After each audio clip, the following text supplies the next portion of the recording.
किसे चुनेगी देश का प्रधानमंत्री, इस पर बहस के लिए न्यूज़ 18 का कारवां पहुंच गया है बिहार के लोकसभा क्षेत्र काराकाट। हमें सांसद नहीं मंत्री चाहिए। आज बिहार के सारे उद्योग बंद है। किसानों के खाते में 6,000 रुपया दिया। इन्होंने दल बदलने का काम किया, कुर्सी बचाने का काम कर। सत्ता के लिए पद नहीं बदला है, उन्होंने संघर्ष का रास्ता अपनाया है। सोन नदी के किनारे बसे लोकसभा क्षेत्र काराकाट से डिबेट शुरू करें उससे पहले हम मेहमानों से परिचय करा देते हैं आपका। राष्ट्रीय लोक मोर्चा से फजल इमाम मलिक हैं, जो एनडीए के उम्मीदवार हैं उपेंद्र कुशवाहा, उनका पक्ष रखेंगे। सीपीआई-एमएल से राम किशुन सिंह हैं, जो महागठबंधन के उम्मीदवार हैं राजा राम सिंह, उनका पक्ष रखेंगे। बीजेपी से सत्यनारायण यादव हैं, पूर्व विधायक हैं, ये भी एनडीए के उम्मीदवार उपेंद्र कुशवाहा का पक्ष रखेंगे। कांग्रेस से कन्हैया सिंह हैं, जो महागठबंधन के उम्मीदवार राजा राम सिंह का पक्ष रखेंगे। और निर्दलीय उम्मीदवार पवन सिंह, जो मैदान में उतरे हैं और मुकाबले को रोचक बना दिए हैं, उनके जो नुमाइंदे हैं संतोष सिंह, उनका पक्ष रखेंगे।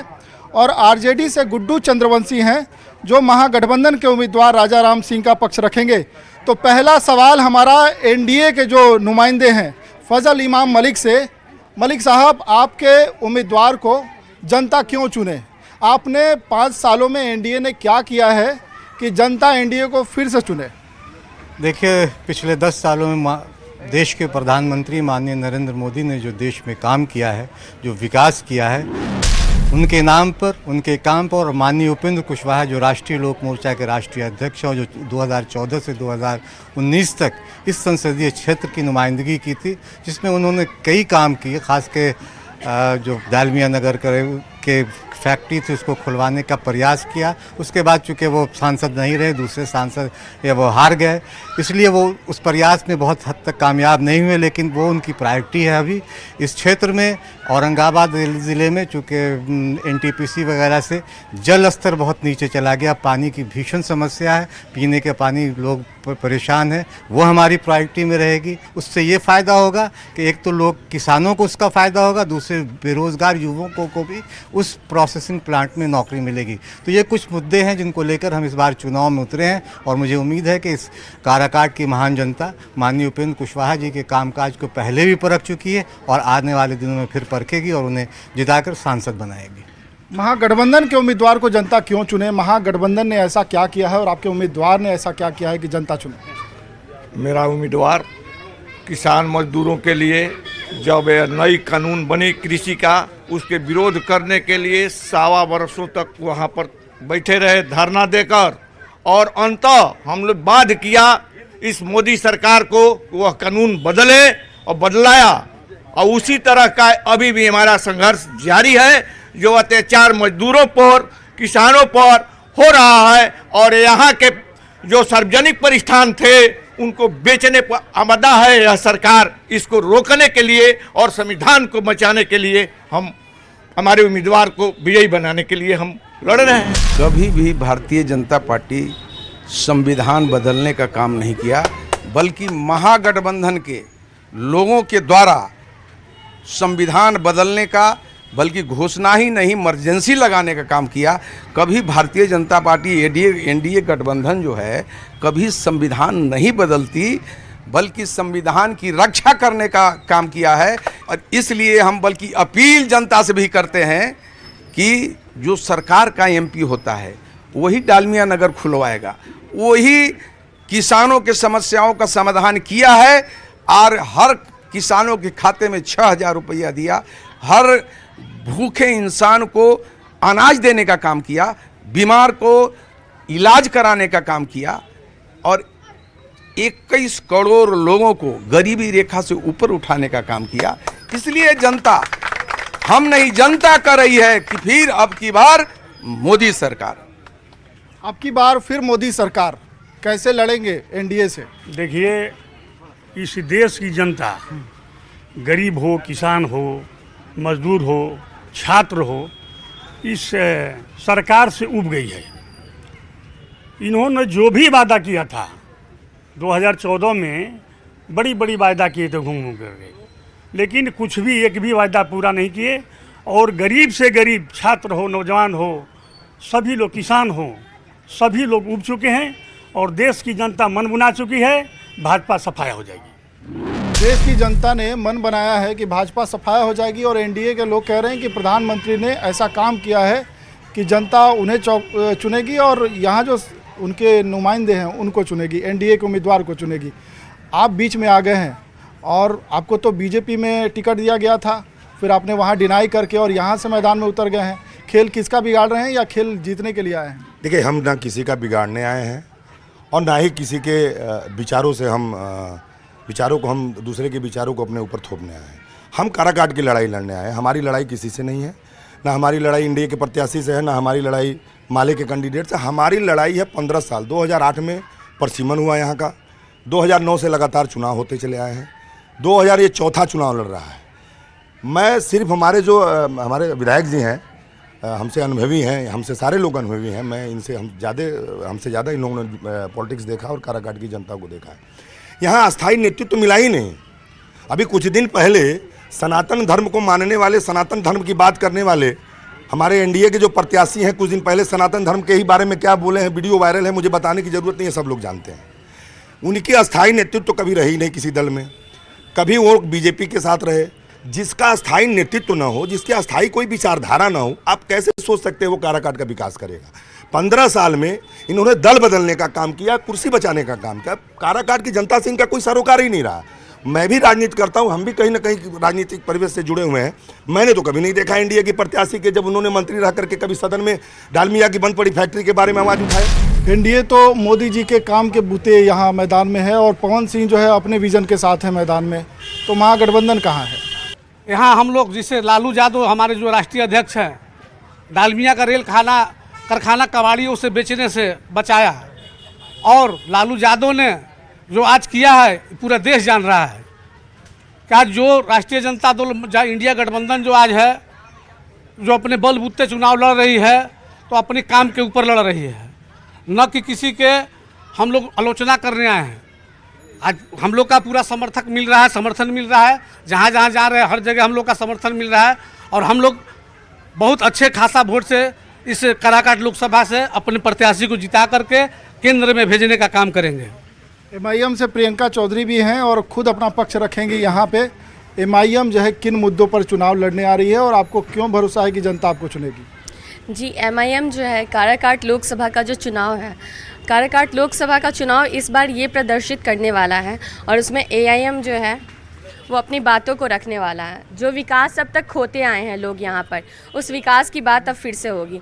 2008 से ये कॉन्स्टिट्यूएंसी काराकाट जो है बना है, लेकिन सबको ही जान रहे हैं कि यहाँ का विकास क्या हुआ है। यहाँ की जो स्थिति है वो आसपास के सारे लोकसभा क्षेत्र से दयनीय स्थिति है। यहाँ पर अगर मैं आई हूँ तो लोगों के विकास के मुद्दे को लेकर आई हूँ।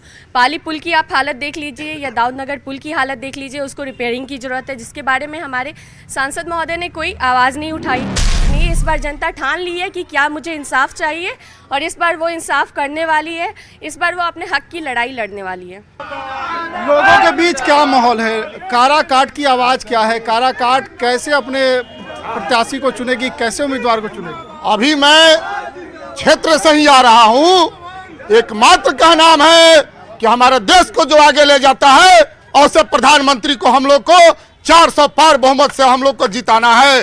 और मैं कहना चाहता हूं, जिस लोकतंत्र की खतरे की बात करती है, आपातकाल सबको याद होगा। लोकतंत्र को किसने धज्जी उड़ाया और कहता है मोदी ने लोकतंत्र को। संविधान की बात करती है, संविधान तो मोदी ने किया, 370 हटाया, वहां से स्पेशल जो वो हटाया, और कहता है कांग्रेस की संविधान खतरे में है। उस समय कश्मीरी पंडितों की हत्या हो रही थी, जो उन्होंने स्पेशल दर्जा दिया, और आज मोदी जी ने उस संविधान के तहत वहां हटाया, तो लोग कहता है संविधान खतरे में है। मैं तो क्षेत्र से मैं आ रहा हूं, कारवां चल दिया है और कारवां रुकने वाला नहीं है। कारवां रुकेगा? कारवां तो नहीं रुकेगा। जहाँ तक मुझे कुछ बातें कहनी है जो सच्चाई है। देखिए, इसमें कोई दो राय नहीं है कि अभी जो हमारी भारत की स्थिति है वो पहले की भारत की स्थिति से बहुत बढ़िया है। कई कारण हैं। कारण ये है कि देखिए, किसी भी देश का ताकत उसके पैसे पे डिपेंड करता है, उसका फॉरेक्स रिजर्व कितना ज़्यादा है ये इसमें निर्भर करता है। एक स्थिति थी जब हमारे यही प्राइम मिनिस्टर सरदार जी, उस समय हमारा रिजर्व बैंक का सारा सोना इन्होंने बेच दिया था और हमारे पास फॉरेक्स रिजर्व कुछ नहीं रह गया था। दूसरी बात, फॉरेक्स रिजर्व तो अलग चीज़ है उसकी, हाँ मैं बता रहा हूँ। उसके बाद दूसरी बात, उन्हीं के पीरियड में हमने इतना ज़्यादा कर्ज लिया। किसका? मैंने ईरान से कर्ज लिया, तेल लिया, पैसे नहीं दिया, और वो पैसा इतना था कि ईरान ने कर्ज देना बंद कर दिया। और आज की स्थिति क्या है? आज की स्थिति ये है वो सारा कर्ज यही सरकार ने रिटर्न किया है, और उसके बावजूद भी आज हमारी पोजीशन इतनी अच्छी है। जो विपक्ष के द्वारा कि ये जो है संविधान खतरे में है, यहाँ पे ये होगा विकास, ये फैक्ट्री लगा देंगे, यहाँ पे ये कर देंगे। ये पहले समझिए कि लोकसभा का चुनाव है और एक सांसद का जो है ना, अभी एक सांसद जो कैंडिडेट खड़े हुए हैं वो कह रहे हैं कि हम यहाँ 4-8 फैक्ट्री लगा देंगे, ये कर देंगे। अरे भैया, सांसद का फंड क्या होता है? काराकाट की जनता ने ये तय कर लिया कि हमें सांसद नहीं मंत्री चाहिए, तभी यहाँ का विकास होगा। डबल इंजन की सरकार चाहिए, दैट्स इट। क्या है आवाज, क्या है काराकाट में? काराकाट की 370 खत्म हुआ, वही 20-25 लाख हो गया। अब की बार मोदी सरकार, अब की बार मोदी सरकार, काराकाट में उपेंद्र, देश में नरेंद्र। 5 साल उपेंद्र कुशवाहा रह चुके हैं, झुनझुना बजाए हैं, कुछ किए हैं। केंद्रीय विद्यालय को महिला कॉलेज बस किसी जो उपेंद्र कुशवाहा लाए और इंडस्ट्रीज का जो इंडस्ट्रीज था उसको खुलवाने के काम के लिए लगे हुए हैं। पवन सिंह जो है, हमको बता दीजिए कि आज तक कहाँ थे? सरकार के मंत्री थे, सरकार के मंत्री थे, सरकार के मंत्री थे, खाली गार्ड और फोर्स लेके घूमे हैं। माननीय उपेंद्र कुशवाहा जी का स्थायित्व का सवाल है तो उन्होंने कभी सत्ता के लिए पद नहीं बदला है, उन्होंने संघर्ष का रास्ता अपनाया है। पवन सिंह तो कुर्सी के लिए कब, बताइए, कुर्सी के लिए कभी नहीं किया, कुर्सी के लिए कभी नहीं किया। तो आप जैसे लोग होंगे, कुर्सी के लिए कभी नहीं, कुर्सी के लिए कभी नहीं किया। उन्होंने सड़क पे संघर्ष किया, सड़क के लिए संघर्ष, मंत्री छोड़ा, मंत्री पद छोड़ा, राज्यसभा छोड़ा। क्या लड़ाई जो है पवन सिंह और एनडीए के बीच में है कि महागठबंधन ही जीत रहा है? महागठबंधन जीत रहा है, इसको किसी से लड़ाई नहीं है, एकदम जीत गया है। ये मान के चलिए कि जीत गया है, अब इसमें कोई शक शुबा नहीं है। मेरा पूछना ये है कि ये लोग जो आए हैं रिप्रेजेंटेटिव्स, प्रतिनिधि, कैंडिडेट को बुलाया गया था, प्रतिनिधि आए हैं, लोग अपना प्रतिनिधि चुन करके लोकसभा में भेज रहे हैं और ये लोग अपना प्रतिनिधि चुनकर बोलने के लिए भेज रहे हैं। तो जिनको बोलने के लिए भी अगर प्रतिनिधि चाहिए तो उनको किस योग्यता पे आप दे रहे हैं? सर जी, पूरे बिहार में 400 फैक्ट्री, 4000 फैक्ट्रियाँ हुआ करता था। आज बिहार के सारे उद्योग बंद है और किसी भी क्षेत्र के विकास उद्योग धंधा पर, कल कारखाना पर निर्भर करता है। लेकिन आज आपका काराकाट के जितने पे प्रतिनिधि हैं वो सब आ रहे हैं, जातीय आधार पर चुना रहे हैं, विकास के मुद्दे पर कोई चुनाव नहीं लड़ रहे हैं। हम प्रधानमंत्री से पूछना चाहता हूँ, वो अगर 10 साल से प्रधानमंत्री हैं, आप गुजरात में फैक्ट्री लगा सकते हैं तो बिहार में कितने फैक्ट्री लगाए? हमको गिन के बताइए। एक फैक्ट्री अगर 1 साल में लगाते तो 10 साल में 10 फैक्ट्री हुआ करता है। देखिए, काराकाट की जनता ने महागठबंधन को भी देख लिया है और बीजेपी को भी देख लिया है, दोनों फेलियर है। इस बार का जो काराकाट की जनता है मन बना लिया है कि प्रियंका चौधरी जी को वोट देकर हम लोग विजय बनाएंगे। एक मिनट, मेरा नाम अब्दुल कलाम आज़ाद है और अभी जो हमारे भाईजान ने कहा कि मोदी के नाम पर कब तक, तो मैं एक शेर से शुरुआत कर देता चाहता हूं कि कल भी थे आज भी है, महान है मोदी जी।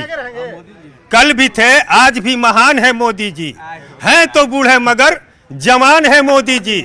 अरे लंबी जुबा तो ये भी रखते हैं लालू जी, लंबी जुबा तो ये भी रखते हैं लालू जी, ये ना समझो कि बेजुबान है मोदी जी।